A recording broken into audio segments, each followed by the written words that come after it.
మన ఫార్మసీ అనే యూట్యూబ్ ఛానల్‌లో వచ్చేసి మెడిసిన్‌కి సంబంధించి చాలా ఎక్స్‌ట్రార్డినరీ ఇన్ఫర్మేషన్ అయితే ఇస్తున్నారు శ్రీనివాసులు గారు. ఆ యొక్క యూట్యూబ్ ఛానల్ యొక్క లింక్ కింద కూడా కమ్యూనిటీలో ఇస్తాము. ఆ యొక్క ఛానల్‌ని కూడా చూసి మీకు ఇన్ఫర్మేషన్ ఉపయోగపడుతుంది కాబట్టి ఆ యొక్క ఛానల్‌ని సబ్‌స్క్రైబ్ చేసుకుంటారని ఆశిస్తున్నాం. టాలీవుడ్‌లో లేటెస్ట్ సంక్రాంతి కానుకగా రిలీజ్‌కి వచ్చే చిత్రాలలో నటసింహ నందమూరి బాలకృష్ణ హీరోగా, దర్శకుడు కొల్లిబాబు తెరకెక్కించిన చిత్రమే 'డాకు మహారాజ్'.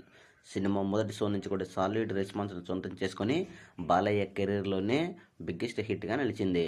అయితే 14 రోజుల కలెక్షన్లు గమనిస్తే మటుకు ఉన్నంతలో శనివారము మంచి హోల్డ్‌ని చూపించింది అని చెప్పొచ్చు.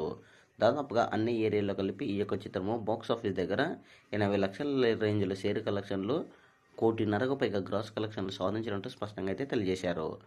మొత్తానికైతే వరల్డ్ వైడ్‌గా మనం గమనించుకుంటే మటుకు మంచి హోల్డ్‌ని చూపెడుతూ సెకండ్ వీక్‌ని కూడా కంప్లీట్ చేసుకుంది ఈ చిత్రం.